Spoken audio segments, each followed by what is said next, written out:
2024 যেটো নিৰ্বাচন এই নিৰ্বাচনটো 2016 আৰু 20 নিৰ্বাচনতকে বহুত গুণে পৃথক হয়তো বিজেপি ভাবিছে যে 2016 যেটো নিৰ্বাচন 2024 নিৰ্বাচনৰ লগত একে হ'ব কেতিয়াও একে নহয় এই কাৰণে ক'ব বিচাৰিছে যে 2016 যেটো নিৰ্বাচন আছিল এই নিৰ্বাচনটো এটা বিজেপি ঢৌ আছিল কাৰণ কংগ্ৰেছৰ 60 বছৰীয়া যেটো শাসন আছিল সেই শাসনত অতিষ্ঠ হৈছিল যে তাৰ পৰা পৰিত্ৰাণ পাব বিচাৰে সেই কাৰণে বিজেপিক জয় কৰিছিল সেই টাইমত যদি হুকুৱালিৰ দৰে যদি এমপি খেলা হলো হুকুৱালি হয়তো জিকি গলতেন কাৰণ এতিয়া হুকুৱালিৰ কাৰণে বৃহৎ প্ৰত্যাহ্বানমূলক হৈ পৰিছে কিন্তু তেতিয়া যদি হুকুৱালি যদি সেই টাইমত টিকটটো লোৱা হলে হয়তো আজি এমপি হৈ থাকিলেহেঁতেন কিন্তু কথা হ'ল যে এই যেটো ঢৌ 16 পৰা 20 লৈকে যি বিজেপিৰ শাসনকালত যথেষ্ট কাম হৈছিল কামখিনি ভাল পাইছিল ৰাইজে বৰ বিশেষ মূল্যবৃদ্ধি হোৱা নাছিল অলপ হৈছিল যদি ইমান হোৱা নাই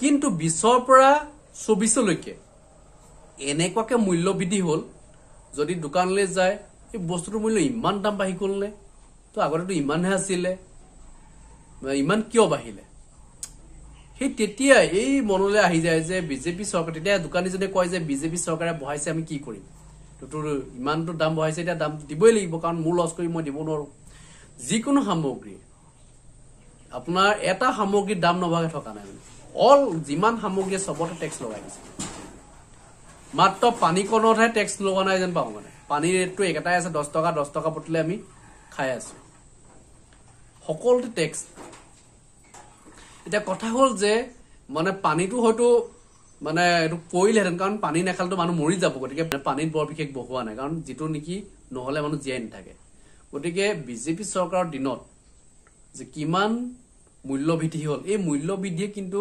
যিসকল সচেতন নাগৰিক তেওঁলোকে কিন্তু এবাৰ বিজেপি বিৰুদ্ধে কিন্তু ভোট দিব কাৰণ তেওঁলোকে চিন্তা কৰি আছে যে এনেকে যদি দাম বাঢ়িবলৈ হয় এটা সময়তো তেওঁলোকৰ ল'ৰা ছোৱালীটো চলিব নোৱাৰিব কাৰণ আজি 100 টকা বস্তুটো আৰু 5 বছৰ পিছত কি হ'ব 200 টকা হ'ব তাৰ পিছত 300 400 এনেকে 100 টকাটো বাঢ়ি থাকিব আপোনালোকে নিশ্চয় জানে এতিয়া পাৰ আহিছে প্ৰমাণখিনি যে কেনেকে মূল্যবৃদ্ধি হৈছে এতিয়া কংগ্ৰেছ চৰকাৰ যদি আহে হে একে হ'ব নেকি এতিয়া সেই কথাটো আমিও খাটাঙে কৈ দিব নোৱাৰো কাৰণ এতিয়া মূল্যবৃদ্ধিটো কংগ্ৰেছৰ দিনত হাক আছিলে এনে বহুত যে কিবা এটা হেৰি হ'ব নহয় কিন্তু যিমানখিনি হয়তো অলপ হলো কম হ'ব বিজেপিৰ তুলনাত কংগ্ৰেছৰ যথেষ্ট কম হ'ব যদি আপোনালোকে কথাখিনি যদি চিন্তা কৰি চাই যে হে একেটাই হ'ব কংগ্ৰেছেও গৈ একেটাই কৰিব বুলি হয়তো বহুতে এতিয়া বিজেপিক সাপোৰ্ট কৰিব কৰিছে বহুতে কৰি আছে কিন্তু এনেকুৱা নহয়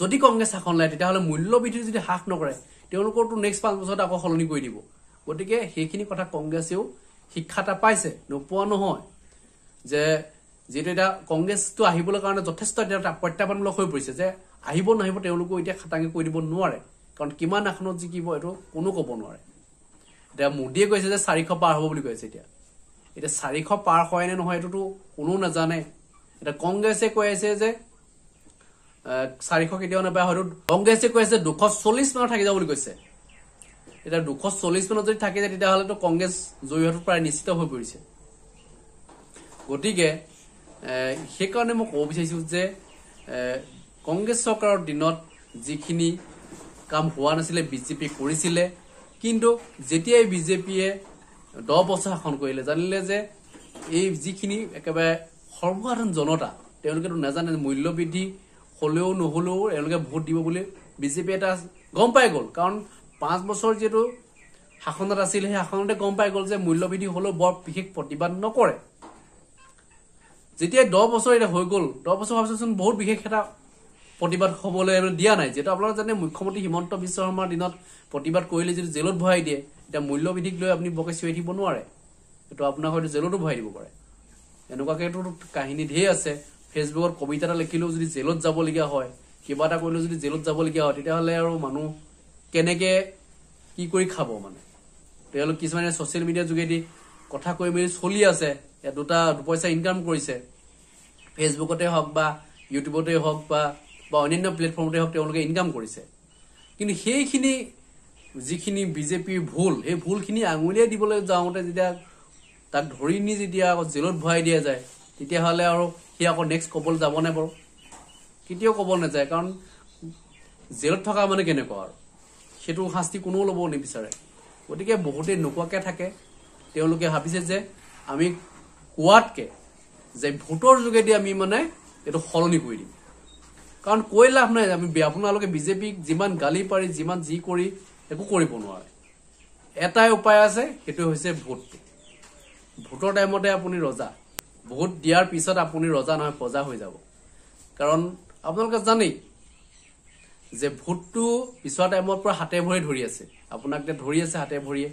ভোটটো যেতিয়া আপোনাৰ পৰা ল'ব, লোৱাৰ পিছত আপোনাক আৰু এইটো চাব বুলি আশা নকৰিব। গতিকে সময় থাকোঁতে আমি সিদ্ধান্ত ল'ব লাগিব।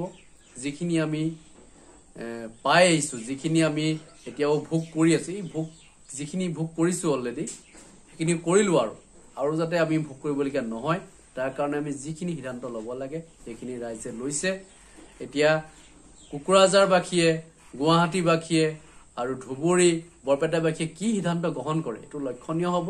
তেওঁলোকে পুনৰ বিজেপি চৰকাৰক বিচাৰে নে নিবিচাৰে, নে কংগ্ৰেছ বিচাৰে, এই কথাখিনি 4 জুনত ওলাই পৰিব। 4 জুনলৈ সকলোৱে অপেক্ষা কৰিব লাগিব, কাৰণ সকলোৱে যিহেতু 4 জুনটোলৈকে যিটো অপেক্ষা কৰি আছে যে 4 জুনত এটা কিবা এটা পৰিৱৰ্তন হ'ব। পৰিৱৰ্তনটো সকলোৱে যদি বিচাৰে, বিজেপিৰ যিটো পৰিৱৰ্তন আছিলে এইটো মূল্যবৃদ্ধিৰ পৰিৱৰ্তন আছিলে, এইটো উন্নয়নমূলক পৰিৱৰ্তন আছিলে যদিও সেই উন্নয়ন যিমানখিনি হ'ল সেই উন্নয়নৰ কিন্তু বৰ বিশেষ প্ৰভাৱ পেলাব নোৱাৰিলে, কাৰণ যথেষ্ট মূল্যবৃদ্ধি হ'ল। কোনো এটা বস্তু ধৰি লৈছোঁ মই 100 টকা, তাক 200 টকা কৰি দিলে, যিটো টেক্স ল'লে 100 টকা উপৰঞ্চি, সেই যিটো টেক্সে যদি ৰাস্তা পদূলি কিবা কিবি যদি বনাইছে, বনালেও কি হ'ব? আগতেওতো বনাই আছিলে টেক্স নিদিয়াকৈ। বহুত কংগ্ৰেছনেতো ৰাস্তা পদূলি বনোৱাকৈ থকা নাছিলে, তেতিয়াওতো বনাইছিলে। তেতিয়াওতো দাম বাঢ়িব লাগিছিলে, বস্তু মূল্য বৃদ্ধি হ'ব লাগিছিলে, কিয় নহ'লে? এই কথাবিলাক বহুতেই বিচাৰ বিবেচনা কৰি চাই আছে যে দাম বাঢ়িছে বাঢ়ক, কিন্তু অতিপাত বাঢ়িছে। মানে এই অতিপাত বঢ়াটো কিন্তু বহুতেই অসন্তুষ্ট। সেইকাৰণে তেওঁলোকে ছ'চিয়েল মিডিয়াত ক'ব বিচৰা নাই, কিন্তু ক'ব কেতিয়া? ভোটৰ যোগেদি ক'ব। মানে এতিয়া যিহেতু আপোনালোকে জানে বহুতে ভোট উজনিত যিহেতু লুইনজ্যোতি আৰু গৌৰৱগী জিকাটো প্ৰায় নিশ্চিত হৈ আছে বুলি আপোনালোকে নিশ্চয় খবৰটো লাভ কৰিছে। আৰু লগতে প্ৰদ্যুৎ বৰদলৈ, মীৰা বৰঠাকুৰ, ৰকিবুল হুছেইন আৰু লগতে আৰু আছে 2-এজন জিকাৰ সম্ভাৱনা আছে বুলি ইতিমধ্যে আপোনালোকে জানেই। গতিকে কি হয় অসমত এই যিটো নিৰ্বাচন 24ৰ নিৰ্বাচনৰ, তাৰ কাৰণে সকলোৱে যিটো অপেক্ষা কৰি আছে 4 জুনৰ কাৰণে। আজি মই ভূপেন বৰাৰ কিছু মন্তব্য শুনাম। এই যিখিনি মন্তব্য আজি মই কোৱা মন্তব্য নহয়, 2 দিন আগৰ মন্তব্য হয়। কি কৈছিলে মই আপোনালোক শুনাব বিচাৰিছোঁ। আপোনালোকে যি ধৰণে যুঁজ দেখুৱাইছে, মোৰ এনেকুৱা লাগিছে আজি মুখ্যমন্ত্ৰীৰ হুঁচটো উৰি যাব, আজি CMৰ হুঁচ উৰি যাব যেন লাগিছে আপোনালোকৰ যুঁজ দেখি। ৰাইজসকল, আজি 4 তাৰিখ, 7 তাৰিখে ভোট আছে ৰাতিপুৱা 7টা বজাৰ পৰা। মই অকল ফোন কৰি ৰাইজ বুলি নহয়, গোটেই গুৱাহাটী লোকসভা সমষ্টিৰ ৰাইজক, কাৰণ আপোনালোকে গুৱাহাটী লোকসভা সমষ্টিৰ MP বাচিব। গোটেই গুৱাহাটী ৰাইজ সকলোকে মই ক'ব বিচাৰিছো যে আমি সৰুৰ পৰা শুনি আছো যে গুৱাহাটীয়ে আজি যিটো কথা ভাবিব, কালিলৈ গোটেই অসমে সেইটো কথা ভাবিব। আৰু আমি আপোনালোকৰ উপস্থিতিয়ে প্ৰমাণ কৰিছে যে 7 তাৰিখে 7 জুনত আপোনালোকে গুৱাহাটীত কংগ্ৰেছক জিকাব আৰু 2026 চনত অসমত কংগ্ৰেছ জিকিব।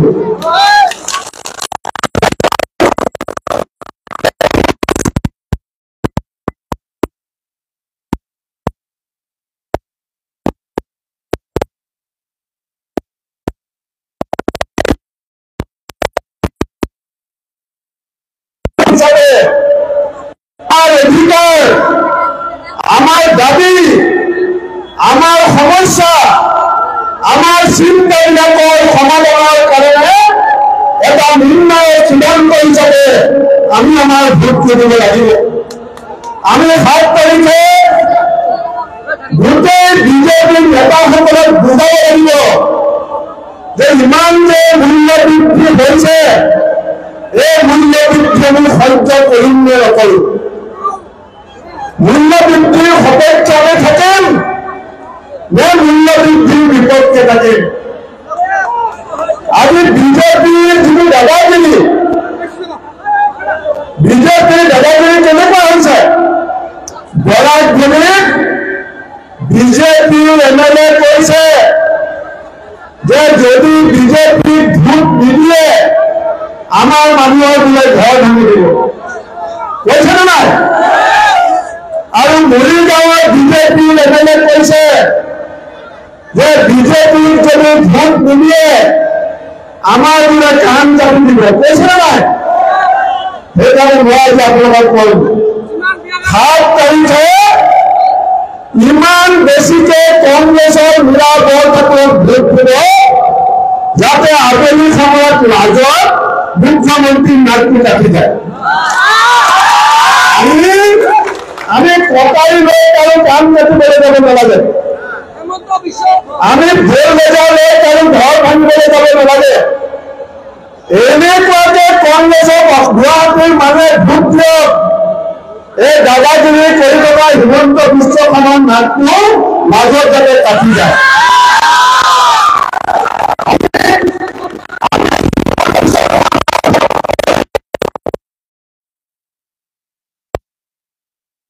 ভয় খাই আছো অসমত যিধৰণে সাম্প্ৰদায়িক ধৰ্মীয় মেৰু বিভাজনৰ ৰাজনীতি কিছুমান মানুহে সমৰ্থন কৰি আছে, আমি সেই কথাটোক লৈ চিন্তা কৰি আছো। আজি ধুবুৰীৰ মানুহে সিদ্ধান্ত লৈছে বদলি মাছখনক হেৰুৱাবৰ কাৰণে, আজি যোৰহাটৰ মানুহে সিদ্ধান্ত লৈছে গৌৰৱ গগৈ জিকাবৰ কাৰণে।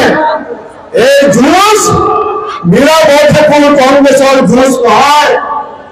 মহাপুৰুষ শংকৰদেৱে ইয়াৰ চমৰীয়া সত্ৰ আছে, এই সত্ৰ শংকৰদেৱে প্ৰতিষ্ঠা কৰিছিল।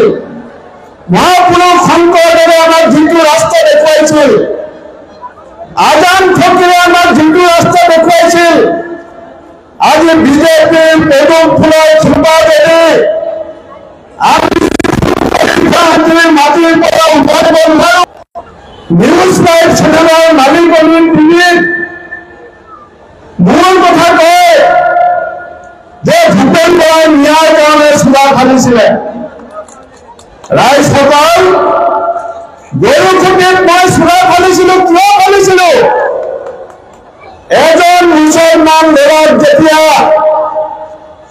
সুন্দৰ এজন মানুহে ঘূৰিয়াই তাক যেতিয়া মাৰি পেলাইছিলে টিভিৰ সন্মুখত, আৰু তাৰ মৃতদেহৰ ওপৰত যেতিয়া দৰঙৰ DC ফেটুলাফালে জাপ মাৰি দিছিলে, তেতিয়া ডক্টৰ ভূপেন হাজৰিকাৰ সেই গানটোৱে মনত কৰিছিলে। ভূপেন হাজৰিকাৰ গানত লিখিছিল, মানুহে মানুহৰ বাবে যদি অকণো নেভাবে ভাবিব কোনেনো কোৱা। দানৱ কেতিয়াবা যদি হয় মানুহ লাজ পাব কোনেনো কোৱা। যেতিয়া মৰা মানুহৰ ওপৰত DC মানুহে জঁপিয়াইছিলে, কাষত যেতিয়া মুখ্যমন্ত্ৰীৰ ভাইকে SP হৈ পেলাই বন্দুক লৈ থিয় হৈ আছিল, তেতিয়া গৈ পেলাই মই চূড়া ফালি কৈছিলো যে মানৱতাৰ গত মোৰ অসম মাতৃৰ বুকুত মই হবলৈ দিব নোৱাৰো, তোমালোকে মোক ঘূৰিয়াই দিয়া। আজি দেশৰ প্ৰধানমন্ত্ৰীয়ে কি কৈছে? কৈছে ভাৰতবৰ্ষৰ অসমৰ প্ৰত্যেকজন মুছলমান অনুপ্ৰৱেশকাৰী বুলি কৈছে। জুলিবলৈ গৈছিলে, লাচিত বৰফুকনৰ কাষত থিয় হৈছিলে মুছলমান ইছমাইল ছিদ্দিকী, আৰু কোনোবাই যেতিয়া ইছমাইল ছিদ্দিকীক অনুপ্ৰৱেশকাৰী বুলি কয়, সেই কথা আমি সহ্য কৰিব নোৱাৰো। আমাৰ যেতিয়া ভাষা আন্দোলন হৈছিলে, মোৰ নিজৰ মাতৃভাষাক বচাবৰ কাৰণে যেতিয়া অসমৰ মানুহ ৰাজপথলৈ ওলাবলগীয়া হৈছিলে, সেই ভাষা বচাবৰ অনিল বৰাই বুকুত গুলি পাতি লৈছিলে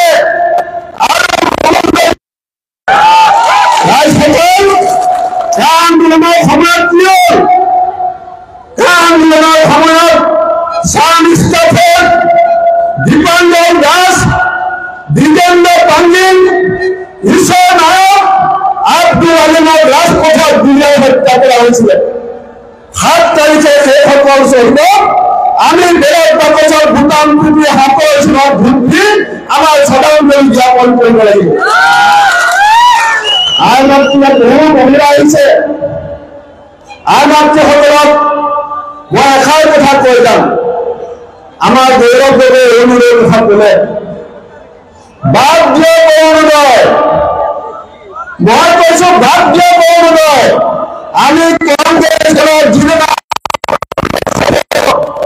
আমি